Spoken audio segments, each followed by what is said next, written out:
Folks ask me, Walter, what's the loudest sound in the world? And I tell them, the loudest sound in the world is silence. It's the sound of this phone right here when it hasn't rung in 3 whole months. You know exactly what I mean. See, I raised 3 children. I changed their diapers. I paid for those expensive schools. I sat out in the cold on those bleachers, clapping till my hands went numb. I gave them my back. I gave them my knees. Lord knows I gave them every dollar I could scrape together. And now I'm 82 years old, and I'm lucky. I mean lucky if I get a little text on Christmas morning. Merry Christmas, Dad. That's it. That's all I got to show for a lifetime of loving them. Now you sitting there listening to me, and I know you feel this too. You sitting in a silent house, asking yourself, what did I do wrong? You pick up that phone. You call the number. It goes to voicemail. And you say, hey baby, hey son, just wanted to hear your voice. Call your daddy back. And then you wait, and you wait, and nothing. Well, let me tell you something today, and it might sting a little, but it's the truth. Stop calling them.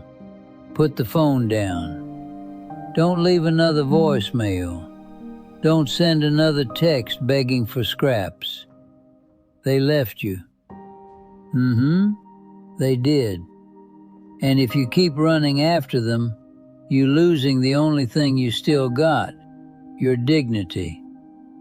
Now, let me tell you what you do instead. The hard truth. See, first thing we got to talk about is why you keep calling. You scared. I know it. You scared that if you stop, they just gonna disappear. Poof. Gone for good. You think if I don't keep reminding them I'm still here, they're going to forget old Walter even exists. Well, listen to me real close. If you got to remind your child that you exist, they already forgot. Yeah, that's hard to swallow. But begging for love, that ain't love. That's pity. And I don't know about you, but I'm a grown man.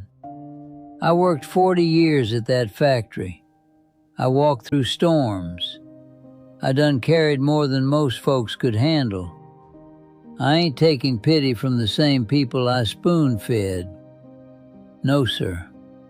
When you call them 5 times a week, sounding sad, sounding lonely, sounding like your whole life depends on hearing from them, you teaching them something. You teaching them that you a burden. You teaching them that you ain't got no life of your own. That you just sitting by the window like an old dog waiting to be noticed. And let me tell you, people run from that. Even your own blood. It feels like pressure. So they step back, and then you chase harder, and they pull away even faster. You got to stop the bleeding.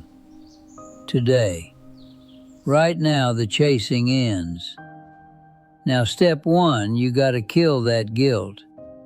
I know what you do at night. You lay there staring up at the ceiling, replaying every old tape in your head. Maybe I was too hard on them. Maybe I worked too much. Maybe I didn't hug enough.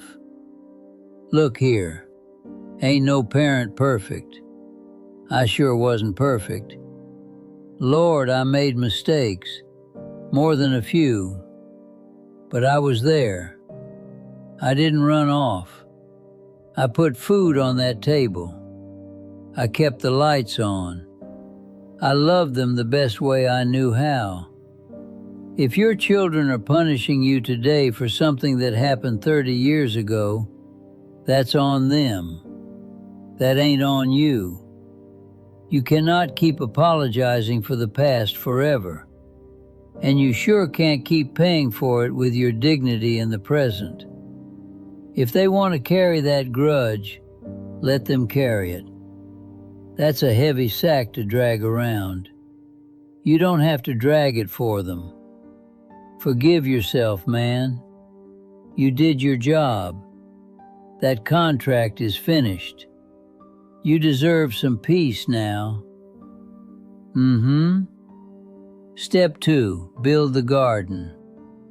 So now you asking, if I stop calling them, what am I supposed to do? Just sit here and rot? No, you build a garden. My granddaddy used to say, Walter, if you chase a butterfly, it'll fly away every time. But if you build a beautiful garden, the butterfly will come to you. And even if it don't, shoot, you still got a beautiful garden. See, for 5 years I sat in this same chair, waiting for that phone to ring. 6 months ago I said enough. I joined a woodworking class, started making things with my hands again. I started playing chess in the park with a bunch of other old fools. We argue, we laugh. I started cooking again, pulled my old gumbo recipe back out. And you know what happened? I became interesting again. I became alive again. I stopped needing them to fill that empty place in my chest. I started filling it myself. You gotta get busy. Go somewhere. Go learn something new. Go make something. Build a life so full that you don't even notice when that phone stays quiet. Because here's the secret. Children are curious creatures.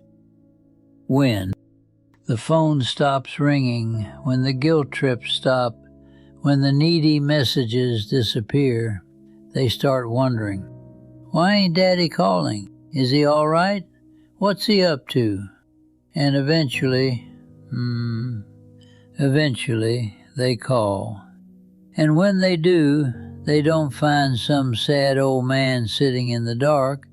They find a man who is living, and that makes them want to stay longer. The conclusion. Now I gotta keep it real with you. I ain't gonna lie. Sometimes you build the garden and the butterflies still don't come. Sometimes they just gone. Sometimes people are selfish, even your own family. And if that's the truth, if you find your peace and they still stay away, then let them go. Let them go with love, but let them go. You cannot force anybody to love you, but you can refuse. Refuse to let their absence destroy you. You are not defined by who shows up on Sunday. You are defined by the man you see looking back at you in that mirror.